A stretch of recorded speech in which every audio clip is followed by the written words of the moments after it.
Podwane motende kod weche mag somo maloyo rowere 250 mawuok e kar chung'o od bura makare to somo kit lony mag tije lwedo ma opogore kar tiegruok ma Mawego Technical Training Institute koro yudo fungruok bang' agulu mar CDF mar kar chung'o od burano siro sombgi kaka achiel kuom yore mag tego kuonde tiegruok mag tije lwedo. Jopuonjrego gin moko kuom jopuonjre mane otimo penj mar klas 12 higa mokalo to ne orem yudo thuolo madonjo e mbalariany ka sani gidhi yudo thuolo mar somo tije mag lwedo ma ginyalo konyorego. Jaod bura makare Adipo Okuome mane otelo ne nyasi mar sidho yanga chenrono mar tero jopuonjrego e kar tiegruok ma Mawego wacho ni mano e yo makende mar rowerego nyalo yudo godo konyruok kaluwore gi nok mag tije ma sani koro kwako piny Kenya.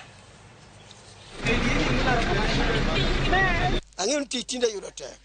To pile aluwo kendo asebedo kawacho ne nyithi karachuonyo ni tich ma yudo tek no inyalo konyori mana ka course midhi yiero mondo koro biti e ngimani en course mok many yudo tich matamre.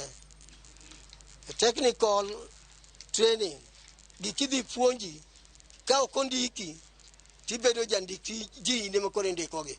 Koro kar bedo ni en mogo lamo wuotho do office somanyo tich en makoro ji wuotho kamotiye biro ire duong office en makoro miyo ji tich.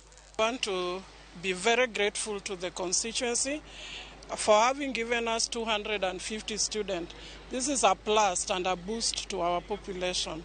Having been given a national status, that is the Polytechnic, this is far boost because we are expected to have a given number of population.